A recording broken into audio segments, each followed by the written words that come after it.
Good evening, good evening, good evening. Welcome back to Sooner Intel. I'm your host, Jason Watkins. I'm here with the host of Sooners 360, Mr. Chris Mason. Kchris will be along shortly, I believe, anyway.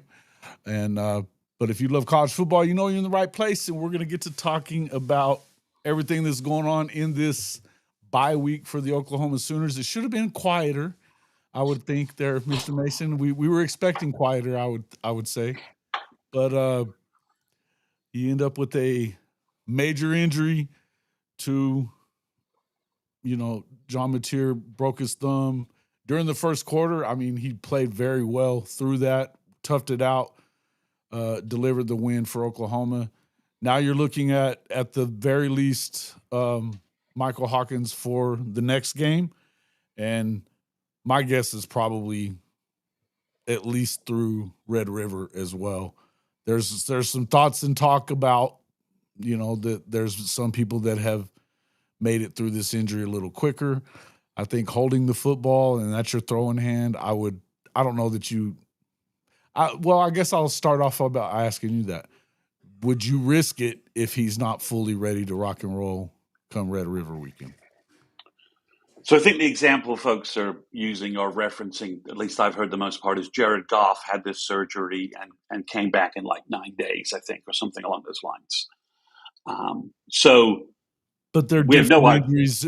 I mean, the spectrum of what's broken it's hard to know. I don't think, obviously Dr. Chin, our new favorite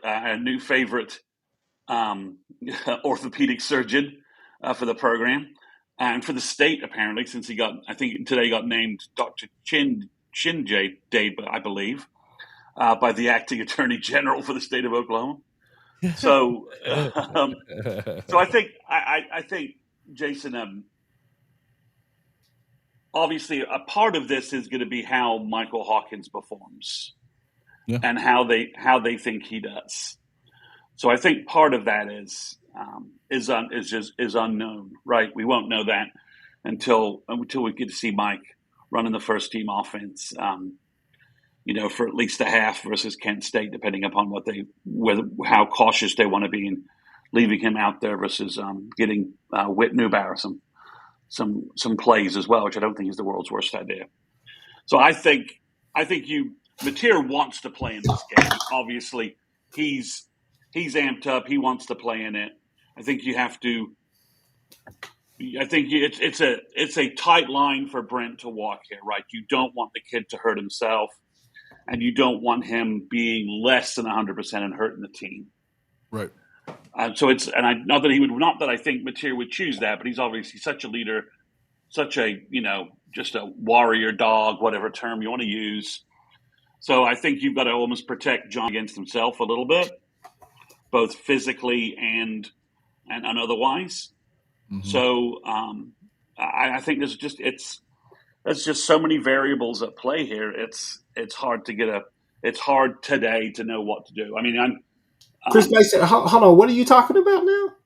We're talking about whether or not Mateer. You play Mateer at Red River. Oh, gotcha. And do you feel like that's something that you would want to risk if you're Brent Venables and this staff? If he's not all the way there, do you want to risk that for Red River? I was just saying that we don't know the extent of the injury. Some folks have come back quicker. The mean seems to be 3 to 4 weeks, which puts us somewhere in South Carolina, Ole Miss territory. Right. But John's obviously going to want to play in this game.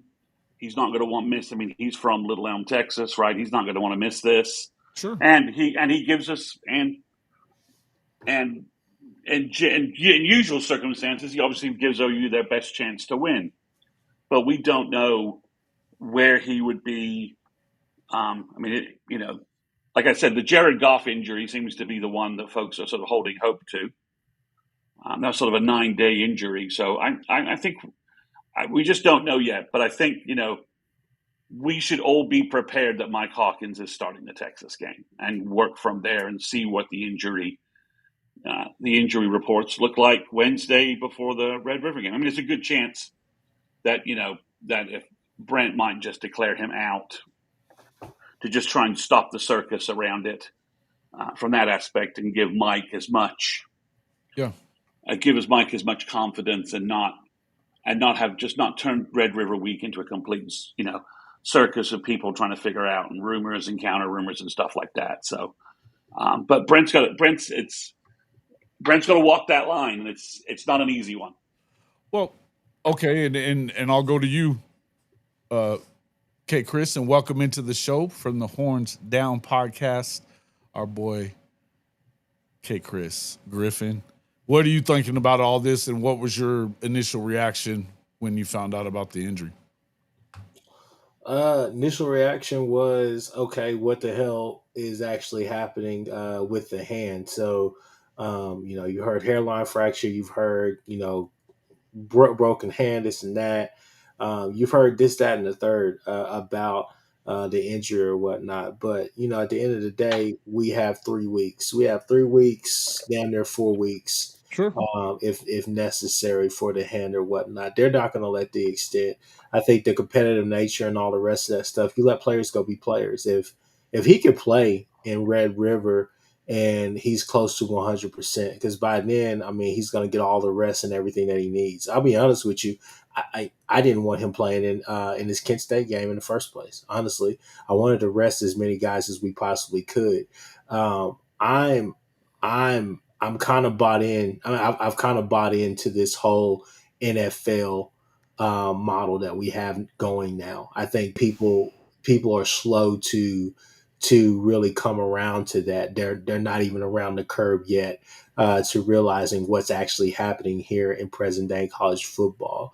So it's one of those things where you look at the season and it really models out. And that's what OU is doing from front office all the way to the field now and the rehab and all the rest of that stuff. It's really looking kind of like an NFL organization. And you're not seeing that around across America, not necessarily because a lot of teams haven't dealt with a lot of these injuries, simply just because some of these teams are not built the way that we are, especially front office wise. So I think the thing is that Hawkins is more than durable. He's more than prepared for the moment or whatnot, I believe. I think he has a better coaching staff as well. I go back and I know people, it's a sore spot right now, the Navy game, but, for a little while there, he did look like a Hawkins quarterback. didn't play bad in the Navy game, though. Huh?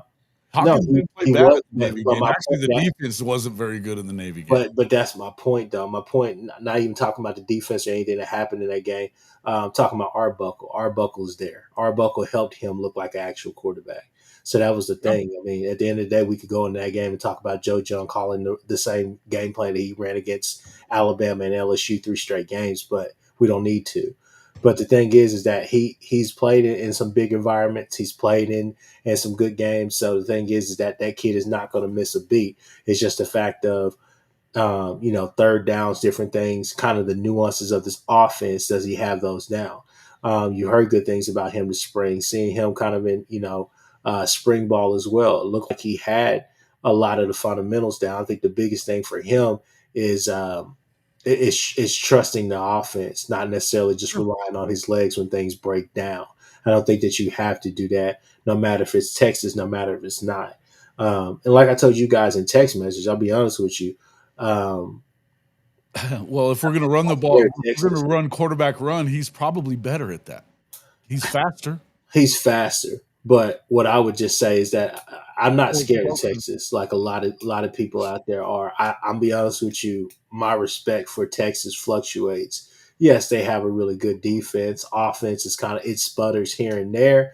Thing is that going up there to Ohio State and holding them to 14 points. Yes, you want to say that's impressive, but two, Ohio State was coming in there with a basically a freshman, a first-time quarterback, first-time starter, and that type of game. First-time offensive coordinator, new lineman, new running back. Exactly. And what you saw was Texas wasn't putting points on the board. Why in the hell would they put the ball in harm's way and give them a reason to be back in the game? I mean, I think that they did that purposely, right? Now, I'll say this, and I'll pass it back to you, Jason. But just from a player standpoint, just from you know, whatever it takes, man. You know what I'm saying? By any means necessary. You don't want to lose the season. And the whole thing is that as much as Herb Street and Joey Galloway and everybody wants to say, and Joel Klatt now, for some odd reason, he has jumped off of OU's dick. Excuse me, I'm just going to be honest with you if I may That's be fine. blunt. No, Joel I mean, Klatt has now became, I wouldn't say an OU hater, but he's still a naysayer, right? So the whole thing is that the thing is that yes, we have to play those teams, but those teams also have to play us, and our defense is really good. And I think that when you sprinkle in Eli Bowen back in there, and then now you're getting Kendall Dolby, who's had a couple of games underneath him, that's only going to help. Now that you get Giovanni Gibson, and the thing is that regardless of when Mateer comes back, the fact of the matter is that I think Arbuckle is going to keep things steady as he possibly can. And let's be real. Let's be real. Again, outside of a couple of games, you can include put the Texas game in there. Kind of second half, maybe kind of late third quarter, that Ole Miss game. South Carolina, because of those 3 picks that we threw early on. But most of those games last year, even with that offense that we had, those were 1-score games on the listen, road. Missouri, especially. Ole look, Miss in the even first half were up 14-10. yeah. It If was Hawkins is playing in those games instead of Jackson Arnold, they win. At least a couple of them, there's right? an argument to be made there. My only thing is just the fact that you went in there not only handicapped literally because of injuries, but you went in there handicapped simply because just the offense. It was a thing where teams knew if they could score 17 points on you, I think that this defense, where it's at now, they will give you enough chances to win this game. So Yeah. if we go down there, which I think that we would be a touchdown favorite, 6.5, 7 point, maybe 10 point favorite over South Carolina if we were to line it up and play today and everybody was healthy. I think that we'd be a favorite over them. However, I think that's a winnable game. Why? Because Because they're uh, trash. I think that the schedule is a little It bit ain't more that hard. favorable, and we'll talk about that later on tonight. But I think it's a little bit more favorable than what people are making. But at the same time, I do not expect us to go undefeated, people. If we were to drop 3 ball games, I would understand. I have us dropping only 2, but at the same time, again, I want Mateer healthy, and if he is healthy enough to play, I think he plays. Yeah. Listen, and here's the thing. I think that obviously they're gonna play Mateer if he's healthy enough to play. Cleared. I think somebody said it in the chat a few minutes ago. If he's cleared by the doctors and the medical staff, then sure. Okay. But here's the deal. I mean, the idea that you're going to get the same Michael Hawkins that you had last year when they didn't have an O line for a big part of the time while he was there. And a lot of this stuff, the bad stuff that we talk about when we talk about Michael Hawkins playing was the South Carolina game when the scheme was to use Bauer Sharp, who was a pass catching tight end, not a blocker, 1-on-1 against All-American edge guys. A first-round draft pick and a future first-round draft pick. And all 3 of those turnovers, they had him 1-on-1, not the offensive, even the offensive line as you know, out of sync as it was at that point of the year. Even then, they weren't even going up against these edge guys. They were pinching in on all 3 of those plays. They didn't do that whenever they finally pulled him out. And you know, he didn't handle it well, but who the hell would have? We know that Jackson wouldn't have. So here's the thing that I would say about it. Look, I think that the guy's skill set is through the roof.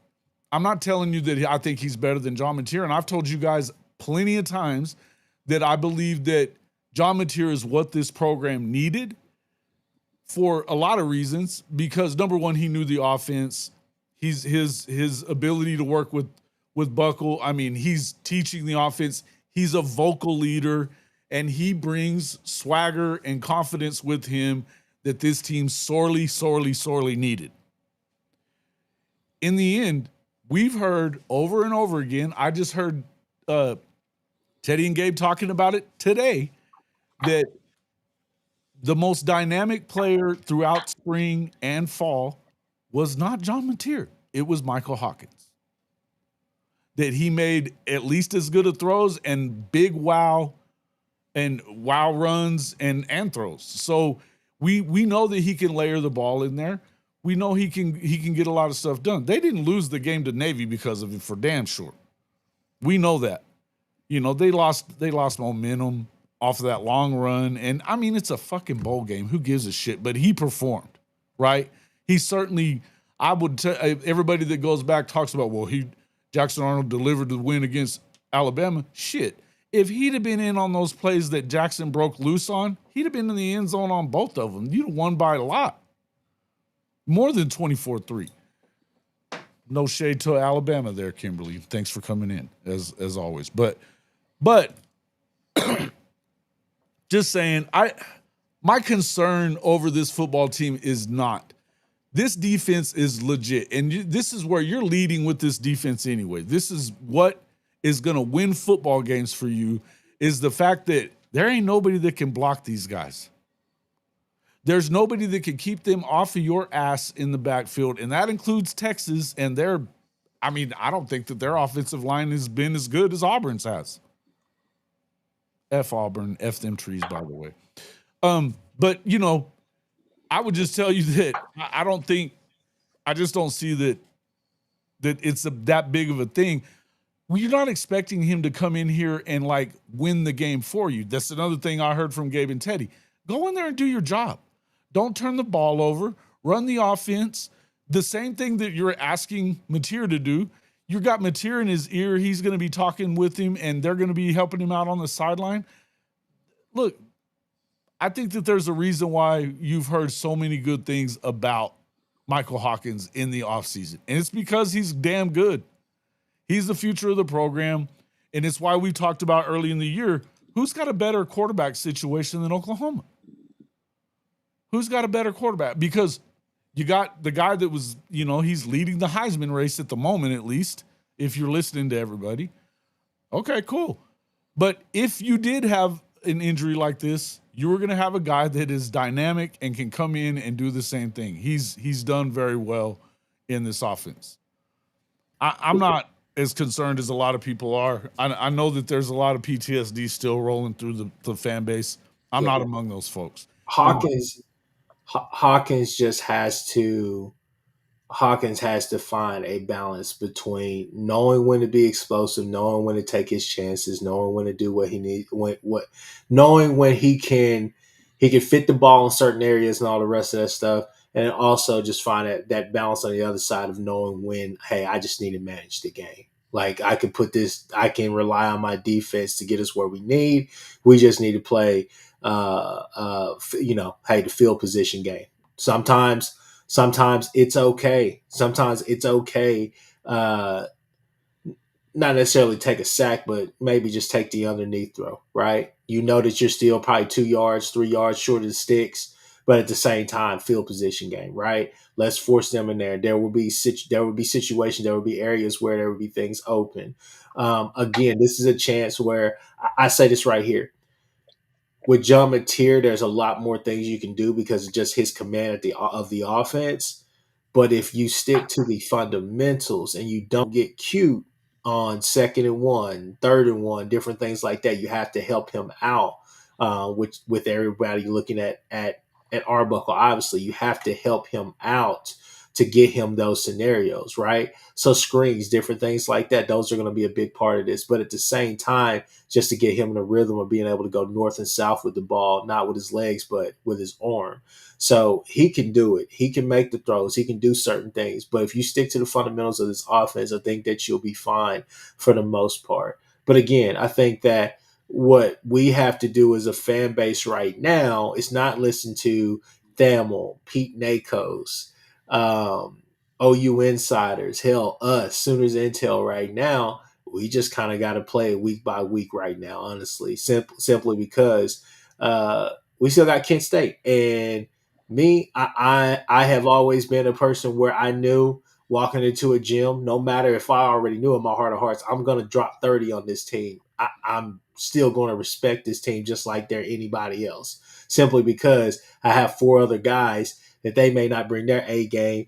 And just because I have 30 doesn't mean that that other team won't get hot and have 50. You get what I'm saying? So it's one of those things where I still respect the opponent. And plus, it's going to be good film. A lot of good film, good reps. And the biggest thing that I want to see this game here is obviously outside of seeing not Dolby, but seeing Eli Bowen possibly get on the field, seeing Giovanni Gibson get on the field, a run game. Real Yeah. quick, we got a couple of super chats. I didn't even bring them up a minute ago, but Coach Riggs, thank you for the super chat. Hawkins with these wide receivers and Buckle is dangerous. And Michael Deesh, I meant to get to you a second ago. I just didn't want to interrupt anybody, but don't panic. Hawkins has starter experience, now a great surrounding cast and good offensive coordinator. Old enough to remember our star quarterback broke his leg. They retooled the offense around a freshman backup and won the Natty. Thank you for the super chat, Michael. Appreciate that. And I can remember that too.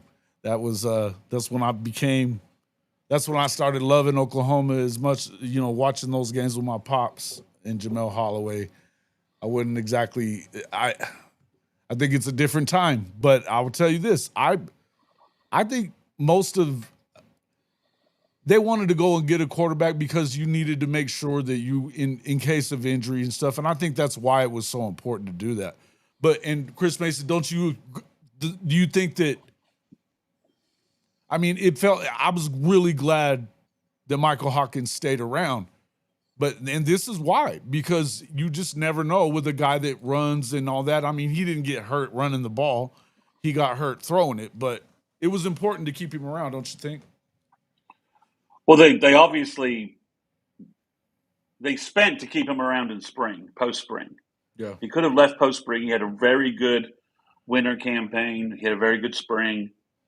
Everybody who's seen him this summer and saw him during August camp raved about the improvements he's made, how much better he looks. So, like a lot of things from last year, I kind of throw out. If you're latching on to Hawkins' performance last year, you just got to move on and throw it away and judge him from what we see this year, because it's just so different. And he's had a chance to develop. He has an actual QB coach and a QB analyst who've both worked very hard with Hawkins and are, praising him every time they have a chance to talk about him. So I think, just like, last year was just a mess in so many ways. It's just like, let's just put it aside, guys. It's a new year.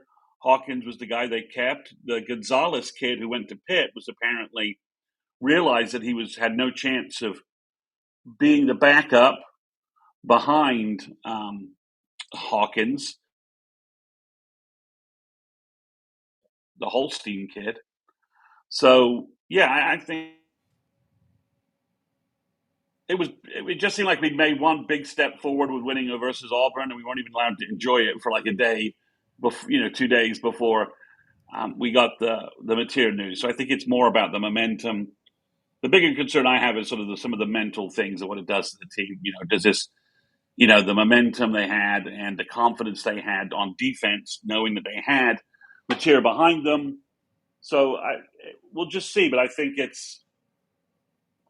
we're in better shape than we could have been. We could have been in worse shape for this situation. That's what I was. We're in better shape. And I even have third string kid from all the reports that I've got. Kid can throw the ball. So we just got to go through this, see how many games it is, and play it with our elite defense, which is getting. Jaden Jackson was a freshman All-American, and now he's maybe an All-American this year. I think he may be the best inside guy in the country, and if he isn't, it might be David Stone. So, so you've got those forces that work on defense, and you've got Eli back, who was a freshman All-American, just to remind everybody, and hasn't played yet. If he can raise his game up and raise his level of play, and you add that to the mix of the guys we have, which may be a nice segue for us to talk a little bit about sort of our bye week review. Yeah, we could do that. Let's jump into that a little bit. I'll uh I'll kind of pop some stuff up here, but basically, and obviously we've got no Oklahoma game coming up this weekend. We'll get into our pick fives here in just a little bit as well. But as we did our predictions for coming into the season, obviously myself and Mr. Mason had us at 9-3 on the year. Kchris had us going 10-2. Some of these things we can look at, but let's go into what we're expecting in the bye week and reviewing what we've seen in this first 4 weeks. The first question out there, I mean, do you want to change your overall record prediction for Oklahoma? And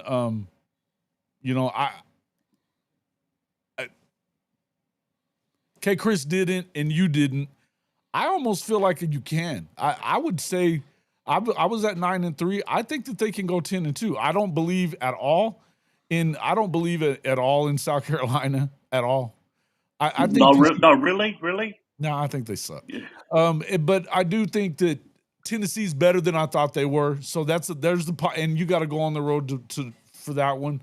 I think it's yet to be seen what Ole Miss is really all about. Defensively, I think they're going to struggle, and I don't know that either one of these quarterbacks is going to. I don't know that anybody's going to deal with this defense very well. So I can see 10-2 happening at this point.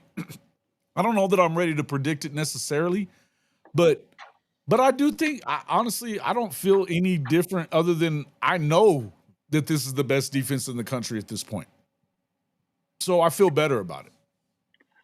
Yeah, I stuck with still sticking with 9-3, just because I think some games have gotten easier and some games seem to be potentially more difficult. So it's a little bit of a push and pull kind of thing going on.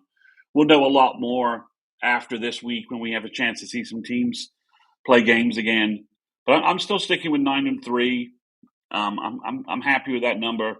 And if one of those losses is when Mateer is out, the playoff committee, I know you finishes on a hot streak at the end, the playoff committee is going to have to take a look at that. I mean, they have in the past, and take a look at the fact we played without our starting quarterback. So I think 9-3 is still pretty solid. Kchris, you still sticking with 10-2? For now, I definitely am. I believe in his defense. I think you're getting healthier, and I think that you will get good play, really good play. We will go against some really talented receivers down the line. Do not get me wrong. It's just how many Cam Colemans are we going to, have to worry about, right? Leaving our quarters on an island with them. Obviously, Ryan Williams, the Brazel kid um, Tennessee. from Tennessee. You know that Ole Miss is going to have a couple of wide receivers. You got the Nick Harbor, you got the Harbor kid as well. I swear, I still call him Kyle Pitts. I think that he's a if Dan Mullen was calling that offense, he'd be a superstar right now. But he's definitely a star. He's a guy that can stretch the field as well. So you will see guys that have kind of that body type, but Cam Coleman is special on his all on his own. So I think the defense will get you there. I think that the offensive line can get healthier. And again, Chris Mason and I have talked about it plenty of times. I don't need I'm and with this offense right now, present day, I'm just going off of what we've seen and what we have. Uh, I don't necessarily need a 200-yard rusher. I don't need a 150-yard rusher or even a 100-yard rusher. I just need it by committee. I need guys that can get 3 to 4 yards consistently and keep us in second and four, third and fourth situations, right? So I just think that the offense, this team is not peaked yet, and I think that at the end of the day, one thing I can't question, and I have questioned a little bit in the past, is just how competitive guys are, and guys are competitive on both sides of the ball, especially at wide receiver. No matter how small, no matter what's the knock on those guys go out there and they get it done, right? Satania, plenty of controversy around him in that Auburn game, but you look at the stat sheet and you say 9 for 127, can't deny that, right? So I'm gonna stick with my pick. I really do. I'm really bullish on this team right now. Don't know how we're gonna get it done, but I feel like we can get it done. So I'll stay with that for now. Okay, so which one game do you think has changed from the preseason in terms of the difficulty for OU? I think it's Missouri for me because Prabula is playing pretty well at quarterback. Their transfer running backs are playing well, and I'm not sure about their defense yet, but overall, I think Missouri's playing better than I'd anticipated. We get that game at home, Yeah, and they had a really good game plan for Dylan Stewart. I'll give them that. But in my mind, I think that collectively, you won't just be able to single out our Mason Thomas on our defensive line. You'd be foolish to do that. But and I'll give you that. That's a good pick. I say Tennessee. I think simply because some of the things that they want to do definitely counter some of the things that we want to do on defense with throwing that deep ball, trying to get that look right there, trying to get those matchups or whatnot. Yeah, Aguilar is not afraid to throw. Yeah, not afraid of Tennessee, but it's just one of those things where they can exploit any type of aggressiveness that we have. Are we a team that can sit there and can we create a real pass rush with just 4 or 5, sending 4 or 5, right? So I mean that's kind of the question, like how aggressive do you want to get? Because last year they got you on a couple of those, and those were kind of, well, I mean, we know what really decided that game, but let's just stick with this narrative I'm gonna throw out there. That those were kind of the gut punches that really kind of led to just there was really nothing else that you can do outside of the fumbles. I will say that. So Well, yeah, and I think, yeah, I mean, when you had an opportunity to go out there and get a lead if you're Oklahoma and didn't get it done, and I think you know left that defense on the field a few too many times. I think uh, Boganowski kind of disagreed with me when we talked about. I think Billy Bowman kind of was had his hand in the cookie jar on that long touchdown, and kind of looking and not being where he needed to be.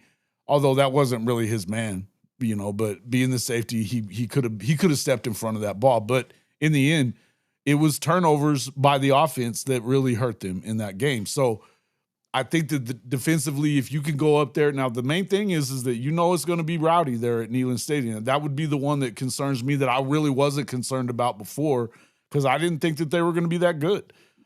They've definitely been better. I'm not positive how good Georgia is just yet. They're still undefeated, and I'll tell you what, Gunnar Stockton looked really good against Tennessee. I feel like by this time, you may have Mateer back, and if you're still playing Hawkins, he should be cooking by then, if nothing else. You know what I mean? So I feel like it's a good opportunity. But look, I don't. Again, the teams that I think that you could lose to, it would probably be Tennessee. I don't think Mizzou's coming into Norman and winning that game. I think they're better than we gave them credit for to start off the season. No doubt about it. Ahmad Hardy is a dude. Straight up, the guy's getting it done. Prabula's been good as well. I don't know. I mean, we haven't seen them up against a really, really good defense because that's not what South Carolina is, despite all the other crap that people like to say about them. That being said, LSU still concerns me. They do have a good defense. I feel like their offense comes around at some point. We'll get into the picks here in a few minutes, but I mean, that's still a concern. And then, I've said I think it's a lot to ask for OU to go into Tuscaloosa and win. I think that's a tough one. But to be honest with you, I feel like you could probably split between Tennessee, LSU, and you might catch one there. Now I think Alabama, again, that's a tough one to go in there and get. But I think we're going to find out a lot more about them this weekend if they really are kind of back to their old ways. The Florida State game concerned me about Bama a little bit. So when I see what they do against Georgia, we'll see. You know what I mean?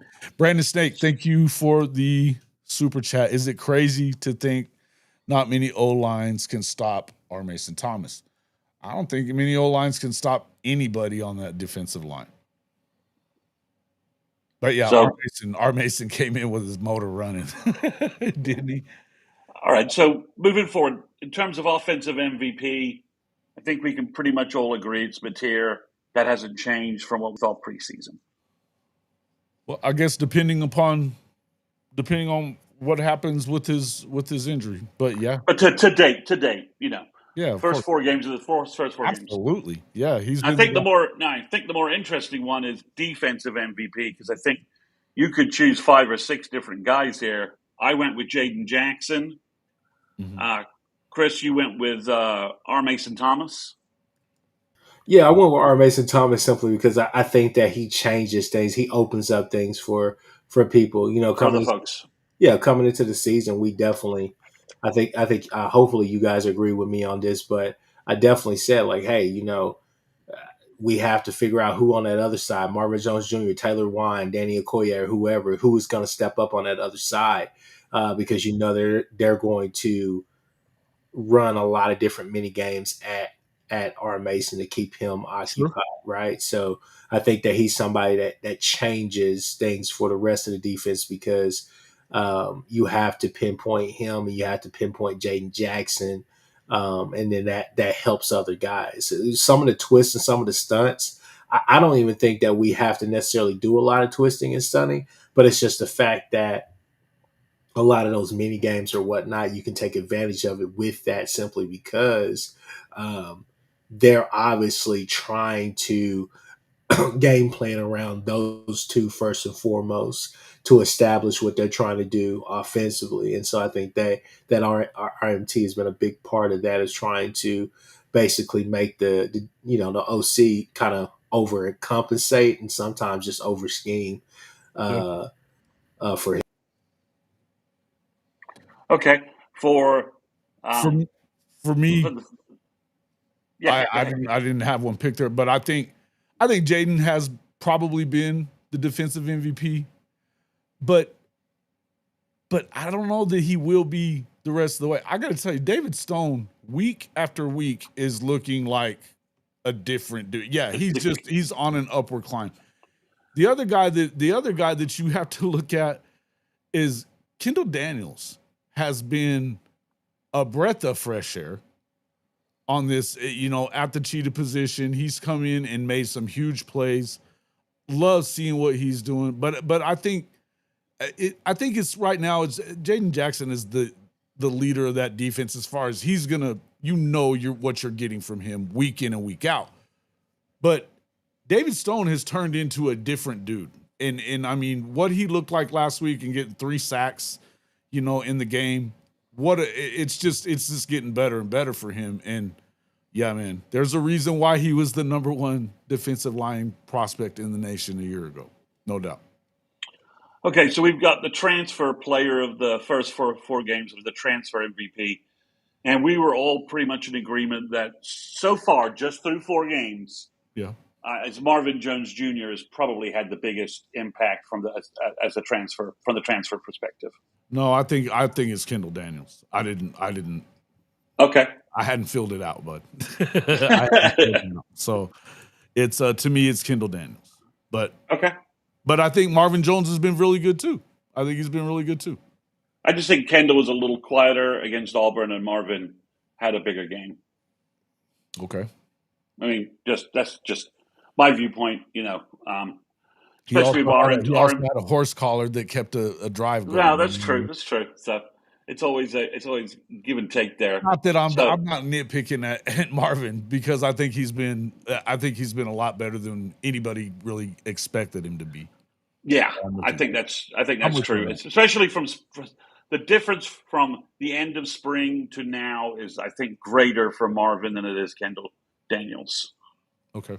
Yeah. I just think Kendall wasn't hurt during spring.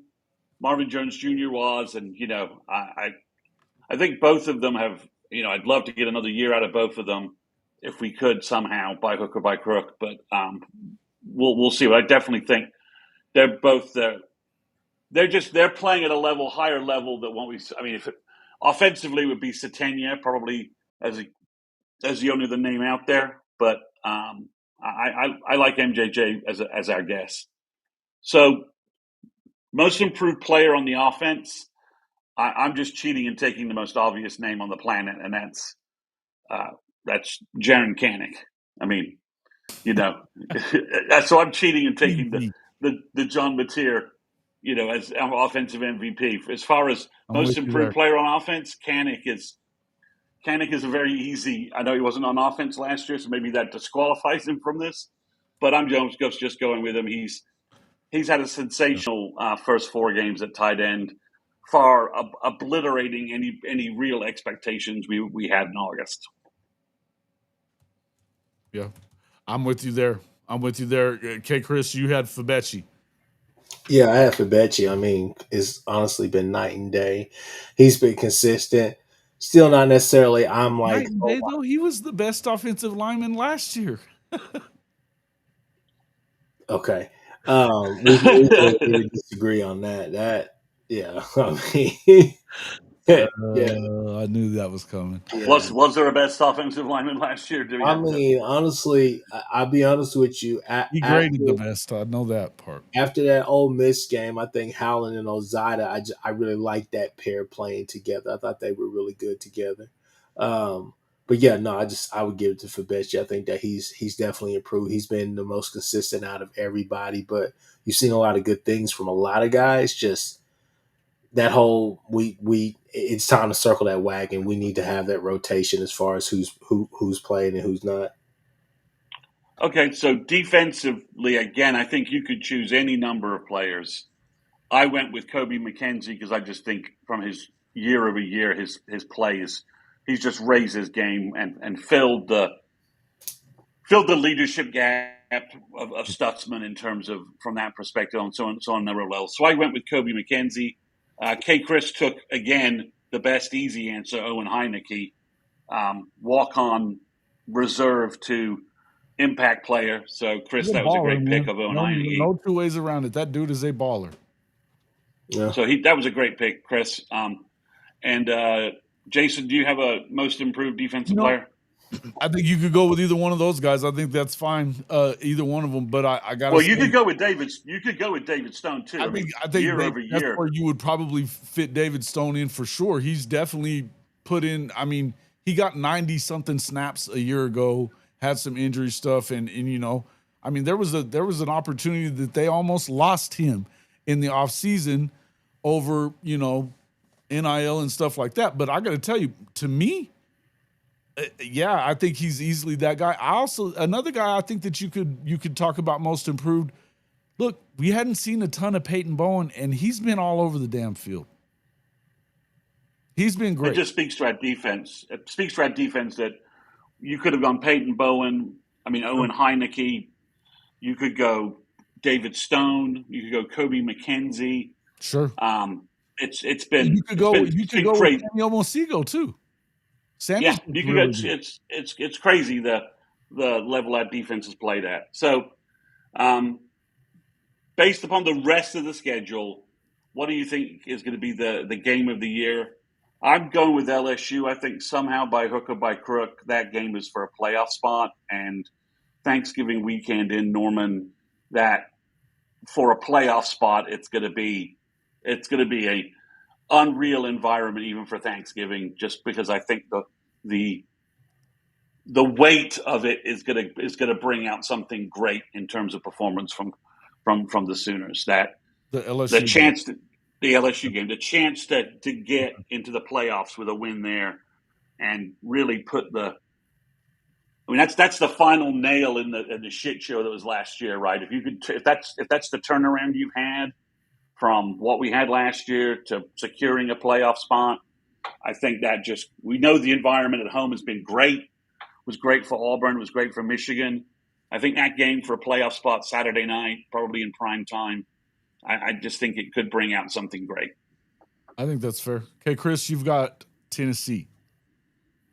Yeah, I put Tennessee on there simply because of kind of the things that you laid out, Jason. I mean, playing in Neyland Stadium, most likely that will be a night game regardless of what happens. I would love for that to be a 2:30 kick, but that's probably going to be a night game. I I just got a feeling, man, that's I going to think it be was a already slated to be a night game, no matter what. yeah. So, yeah. I just got a feeling that's going to be kind of a back and forth ordeal.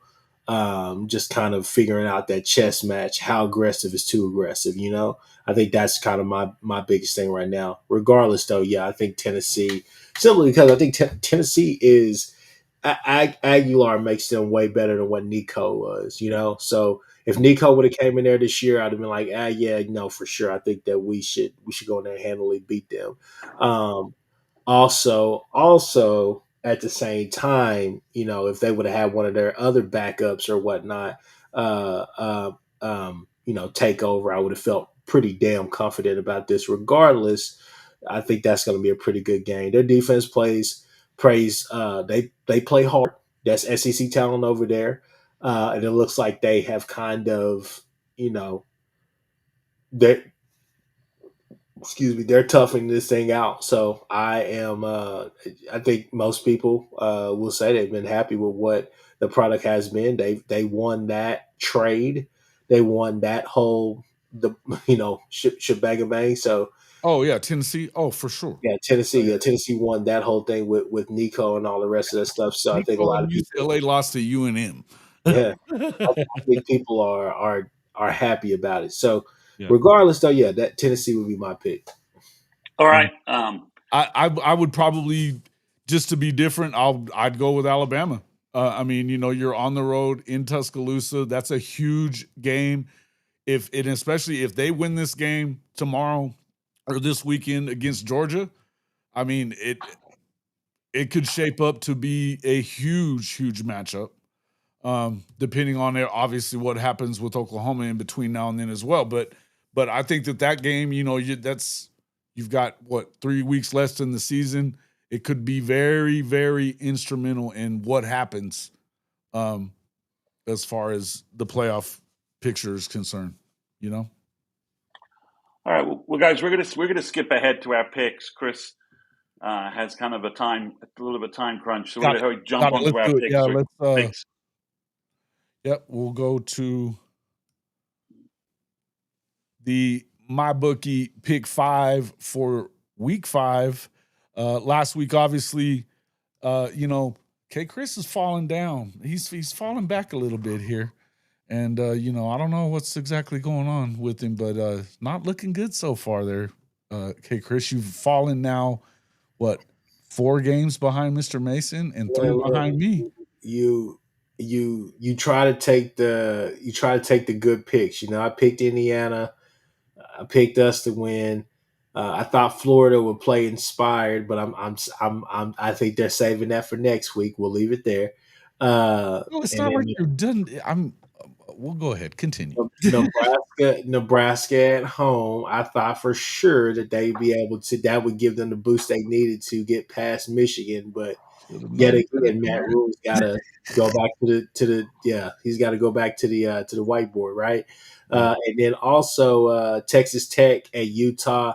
Did not see Texas Tech walking in there and doing that. I thought Eric Dampier would be able to use his legs more and do things, but the offense basically failed simply because he just was not able to get the job done. I mean, I'm Can't just throw it. with you. Dude So can't throw it. yeah. Yeah. And I know I saw Big Lubbock in there talking it up about his Red Raiders. I still ain't buying them overall, but I just had a feeling on that one. But Mr. Mason and I both go 4-1. I had the Illinois. I was way off on Illinois apparently, but yeah, You weren't alone. So no shit, man. a lot of pundits walking back Illinois hype. But yeah, and what I was gonna get at though with Kchris is like, brother, you know, this week I mean, are you already getting desperate here, or I mean, what's going on? You know, you got Penn State winning a game against a real football team. It's hard to go. It's hard to Jason. Here's my thing. They're playing at home. Oregon. The reason why I picked them is simply because Oregon they've looked human at some points during the season. Northwestern.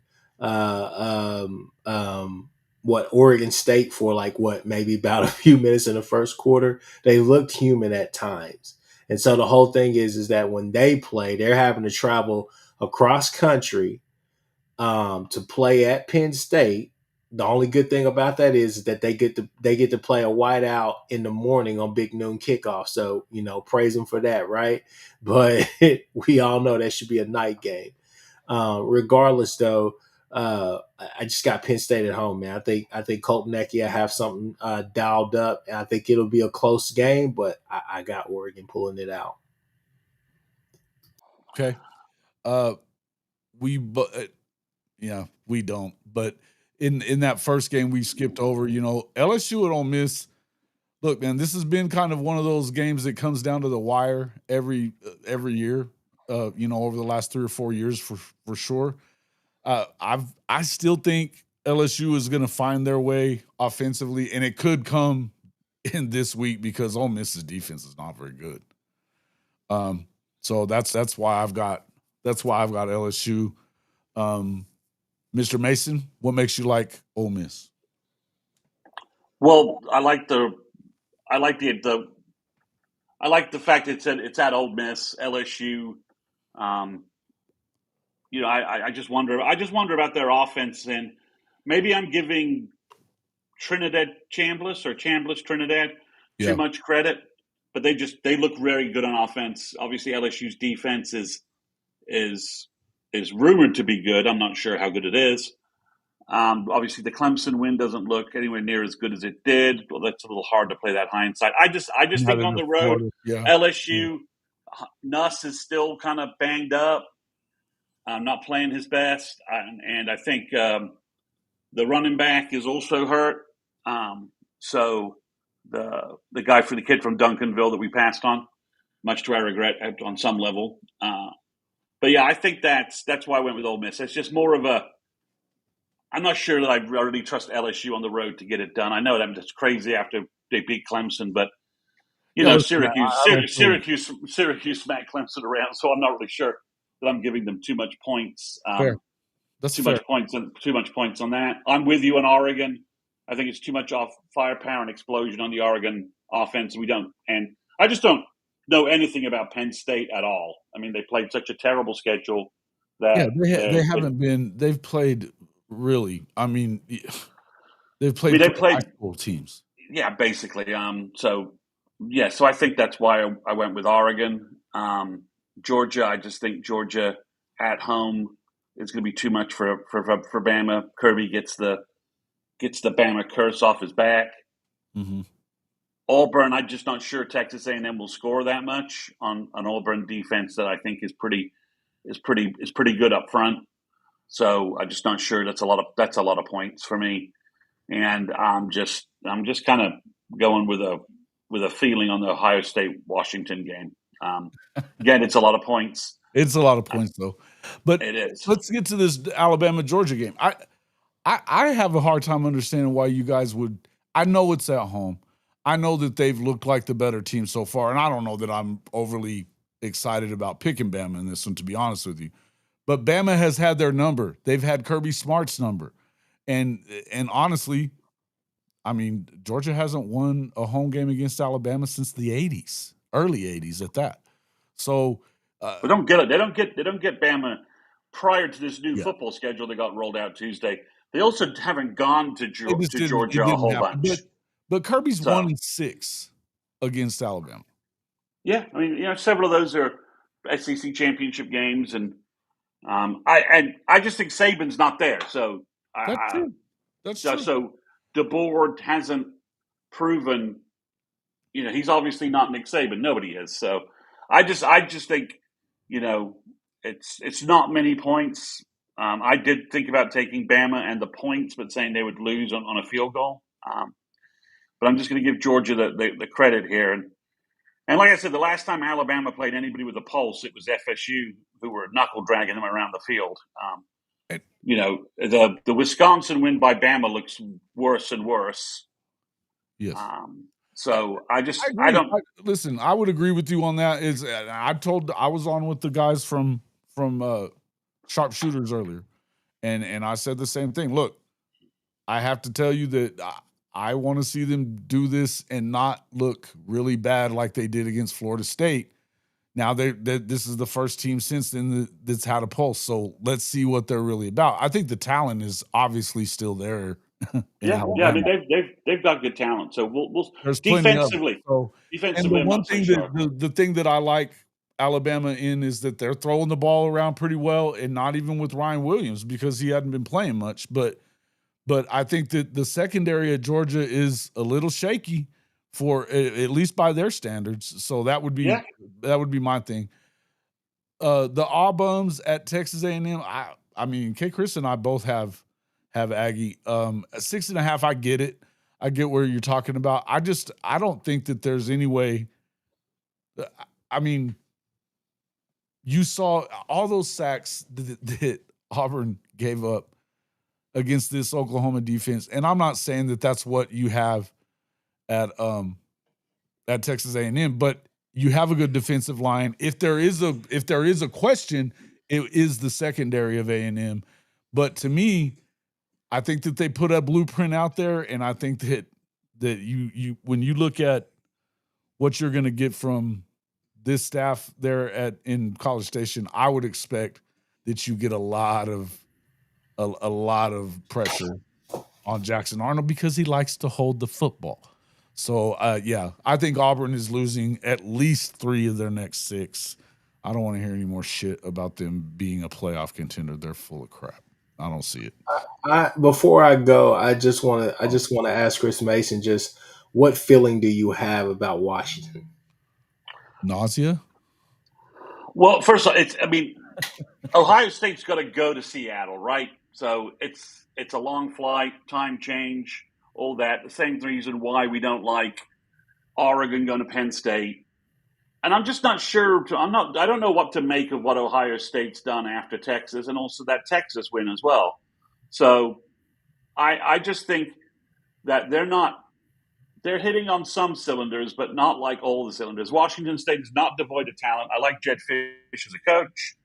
Their quarterback is pretty good.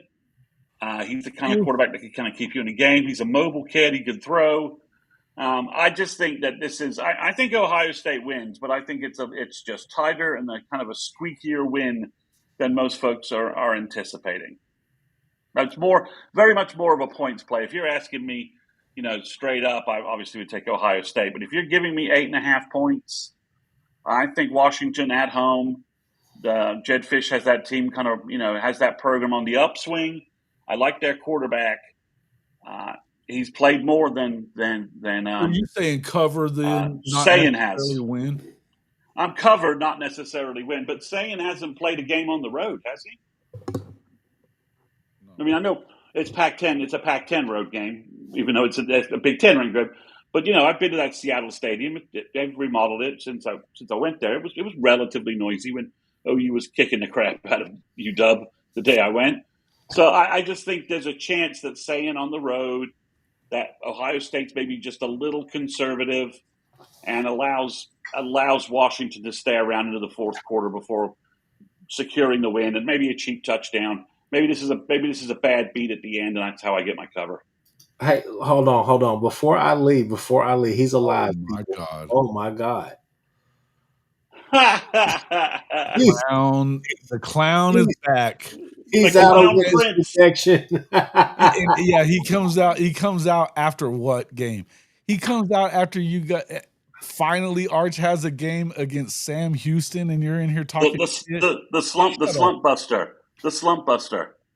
Yeah. That was my favorite, and that was so cruel. That was my favorite image. Famous meme about the slump buster image. Oh yeah, no, that was hilarious. I thought it was terrible, but I'm embarrassed for laughing, but it's just so damn funny. I thought that they sacrificed Bevo's bodyguard to actually, Arch do something. So for sure, Bevo's bodyguard can always. If you take your top lip and connect it to your bottom lip, you will shut the fuck up. You know what I'm saying?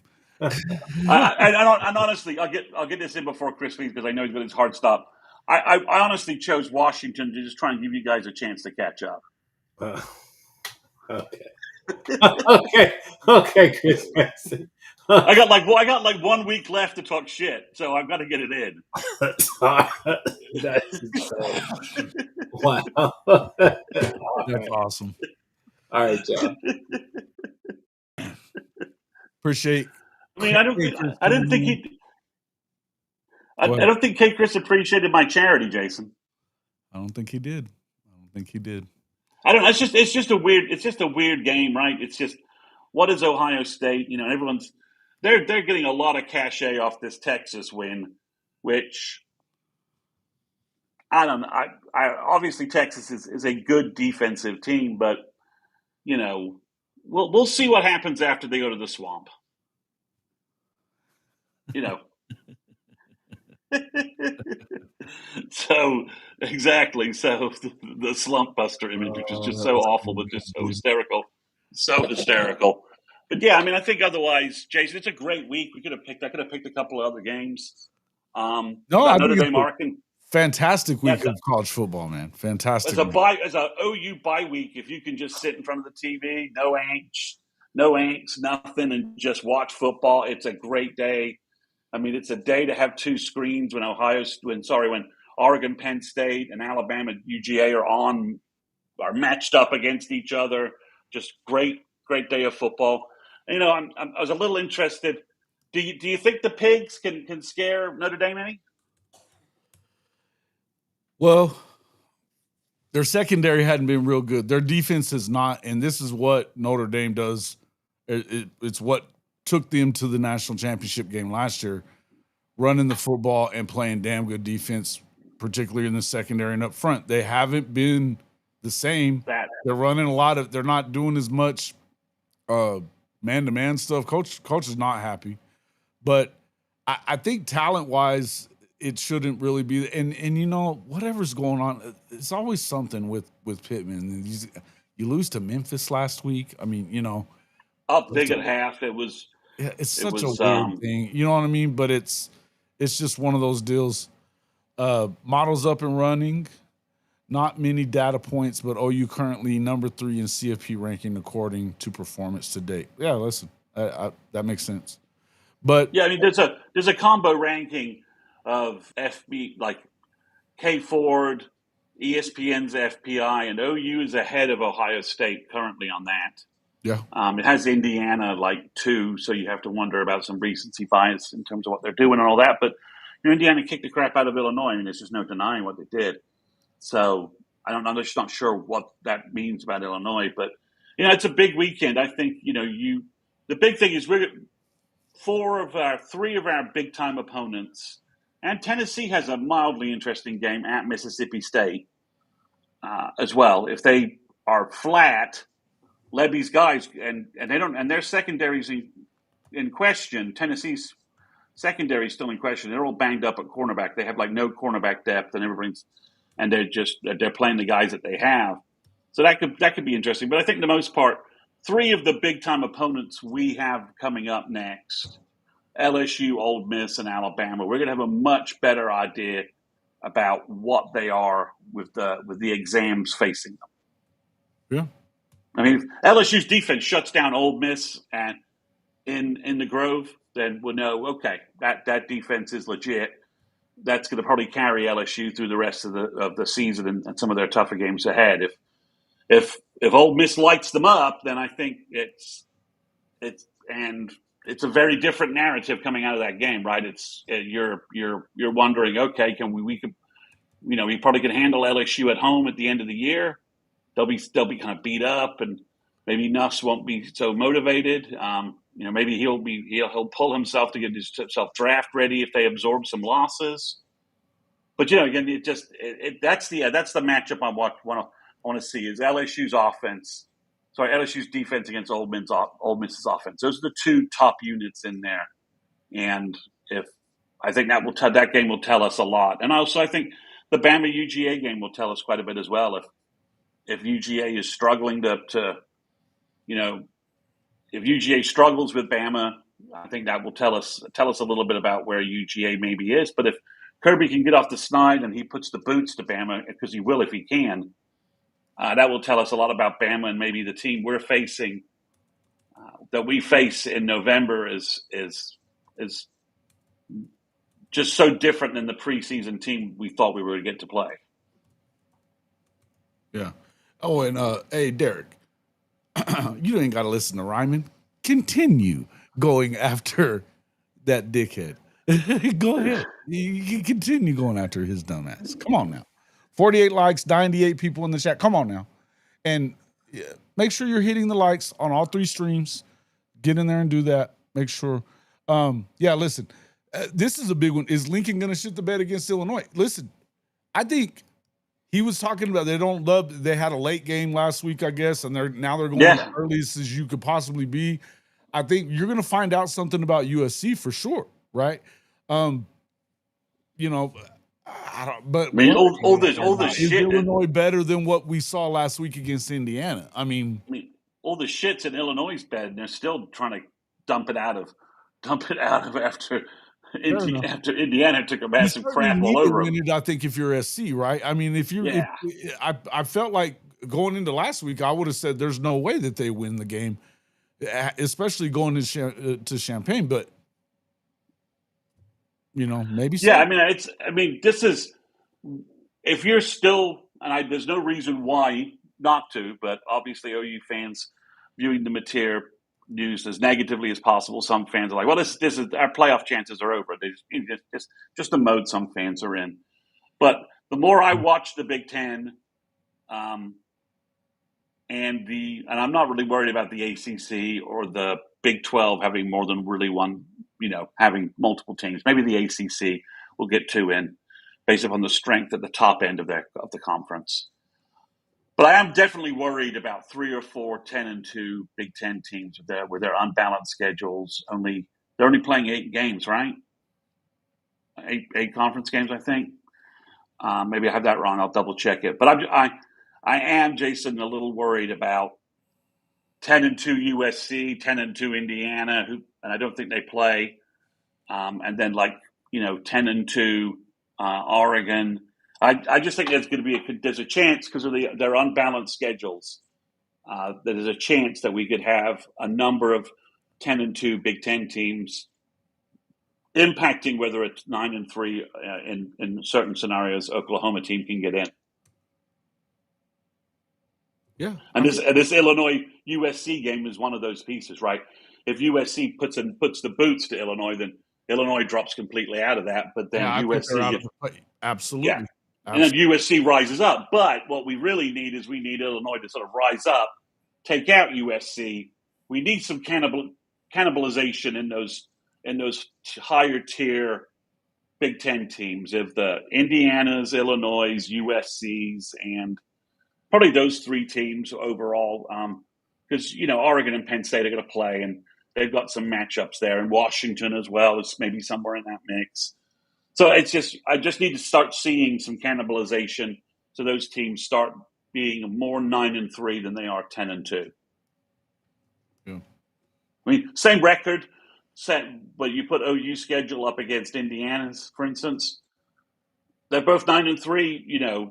And you look at OU's record versus Indiana's, and strength of schedule, especially with the Michigan win. I think that puts OU ahead. It's the 10-2, 9-3 matchup that I worry about a little bit with the Big Ten teams, grabbing more at large positions. Mm-hmm. That's it. So, just one quick little shout out. Guys, I'm about to record my recruiting podcast. I delayed it 24 hours just because I've been traveling. Catching me in the mobile Chicago recruiting headquarter office of my brother's kitchen. Nice.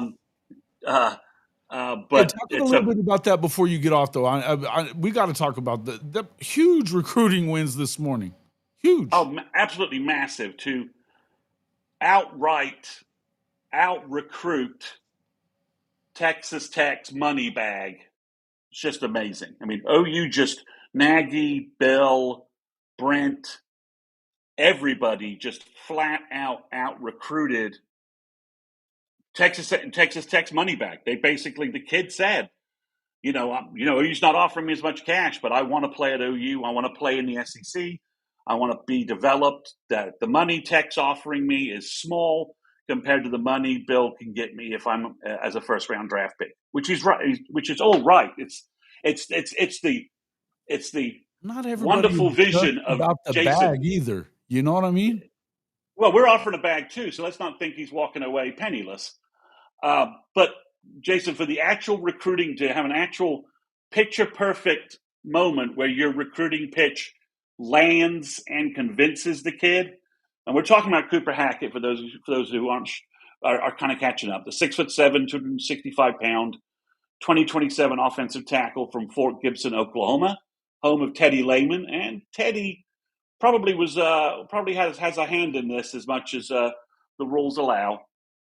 But he's been a confidant to the family on some level. I think when they kept talking to him. But Hackett's the number one offensive tackle in the country, depending on what service you're looking at. He's no lower than the number 12 player in the nation, and his development curve is sky high because he's just going to put on more weight and strength, and that will, as he keeps his frame is huge, his wingspan is huge. It's a massive pickup, and then. Something I was not anticipating, Caden Perry, the number 2 player in the state for 2027 and a top 50 player in his own right. 6'4", 275 guard. Could be a right tackle if you need him to be, but he could be a guard. When Josh McCuistion from Scoop, and I'm going to give away a comp of his, I hope he won't mind too much. I just want to highlight how good he thinks Caden Penny can be. The comp he used was Davin Joseph. And if you guys don't know Davin Joseph, go check your Sooner history. Started as a freshman, the best guard other than Ben Powers of the modern era, the post-2000 Stoops era onwards. Other than Ben Powers, he's the most dominant, best offensive guard OU had for a stretch. All-American. So, as a comp, that's super high. And the two guys had apparently talked about playing together. They both visited from Michigan and Auburn. And I don't think OU's done, Jason. I think we may have a couple more guys from 2027 fall as well. If you guys have been on my podcast, I've been talking, all preseason with you guys. I said, what's wrong with recruiting? I said, nothing that winning won't fix. And now you're 4-0 and you have 2 big wins. And OU now has serious momentum in 2026 and 2027. It's no secret why, because you cannot argue that Brent's getting fired right now. And the negative recruiting messages that were so effective in April, May, and June have just all disappeared.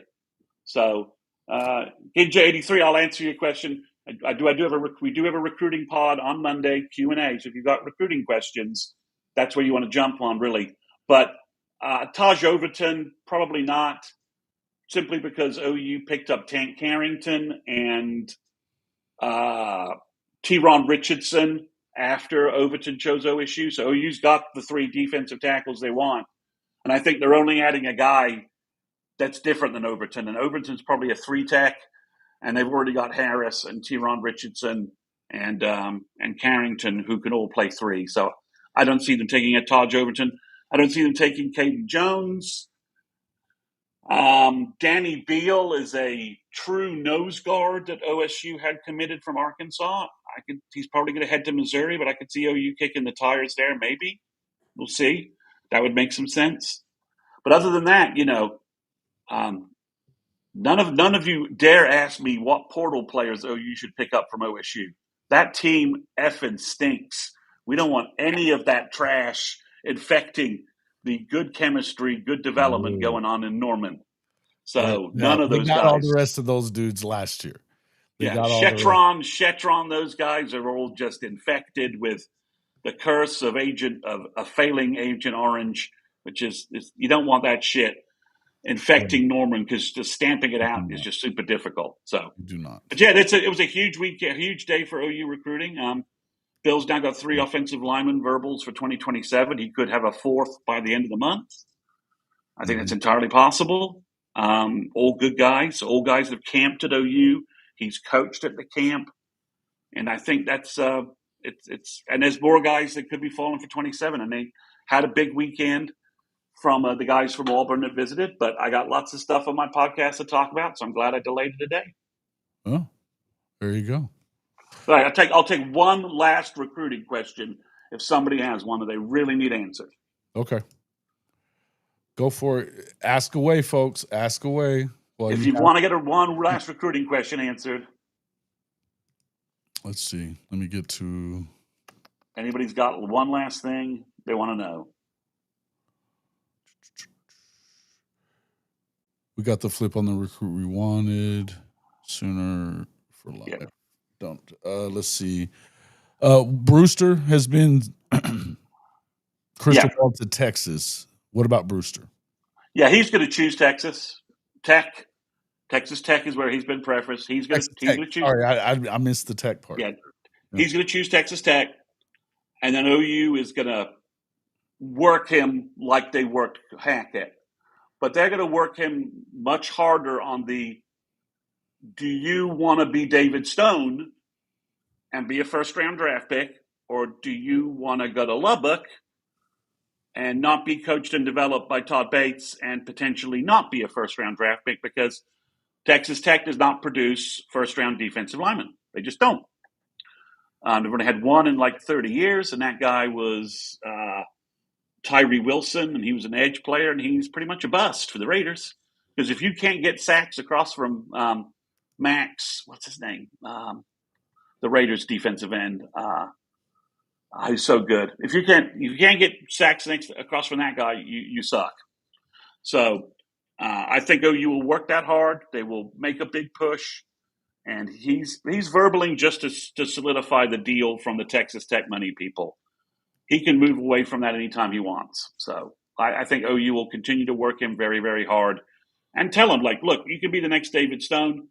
And if that dollar number doesn't mean enough to you as it should, then, go to Tech and risk your development and your future as an NFL first-round pick. That's what OU's message is going to be. It's going to be, you're sure you can go here and take their check, or you can take our check and work with Todd Bates. We think the value of that experience is worth X. You can go to OU, and potentially, be the next David Stone.